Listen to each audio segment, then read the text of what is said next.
Hello, guys. Welcome to my home again. Come on in, come on in.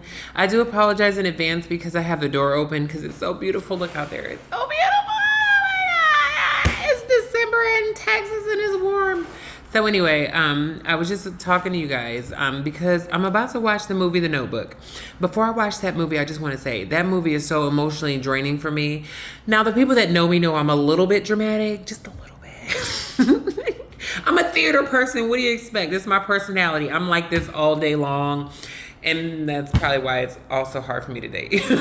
So anyway, it makes me think of, the future and getting older and losing independence and dying and love, all those things. And it's like, oh my God, it's emotionally draining. I cry when I watch it.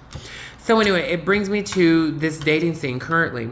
Now, I've been there, done that. I'm currently out of the dating scene, not because I found somebody, but I bowed out. I'm done right now, so I'm not worried about it. It's not about that personally.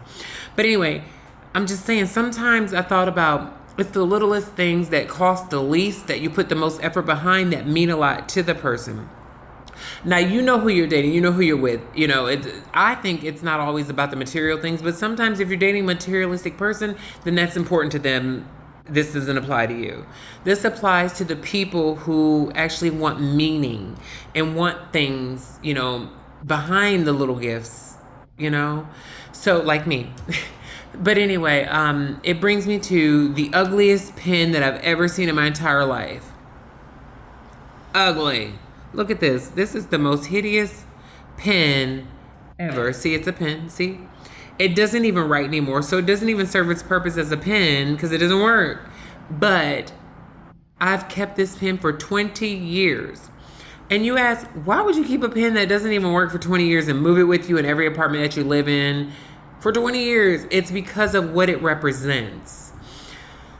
An ex-boyfriend at the time, probably the first love of my life, 20 so years ago, and I was probably like 20, 21, somewhere around there, and he's 4 years older than me, and I'm quite sure I was actually the first love of his life too.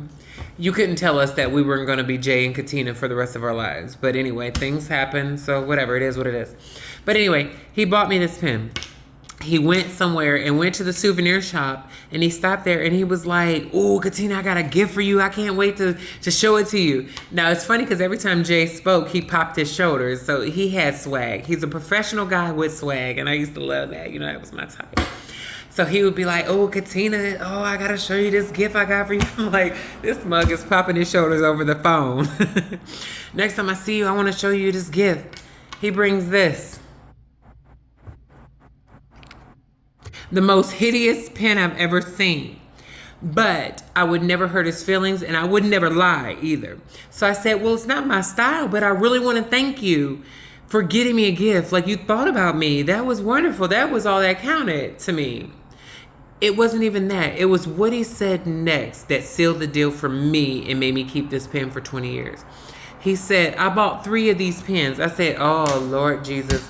He got bad taste, and he bought 3 of these ugly pens. What? He should have consulted with me, the diva. I've been Hollywood all my life, baby. So anyway, he said, I bought 1 for my mom, 1 for my sister, and 1 for you. What? Oh my God, are you kidding? 1 for me?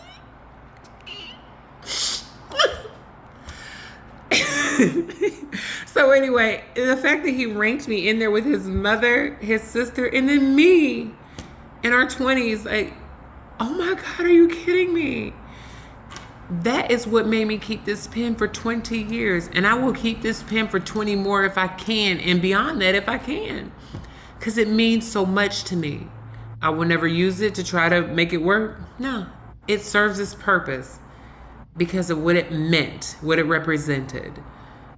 And for those of you guys who think that I'm a little bit dramatic, yeah, I am. But you know what? It was meaning behind this pen.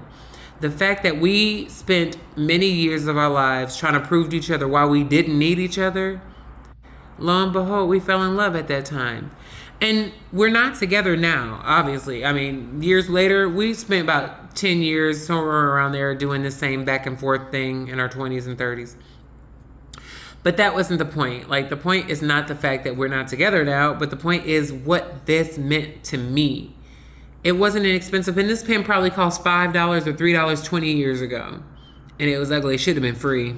But the meaning behind it, the spirit of this pen meant a lot to me. So when you're out there dating, know who you're dating and know who you're with. And sometimes, I'm telling you, sometimes it's the littlest monetary value, but the most effort you put behind it that means something to a person. Just know who you're with, you know? So good luck to you out there dating and all that, and trying to find your love or whatever you're looking for. I hope that you find this year what you really want. Good luck, guys.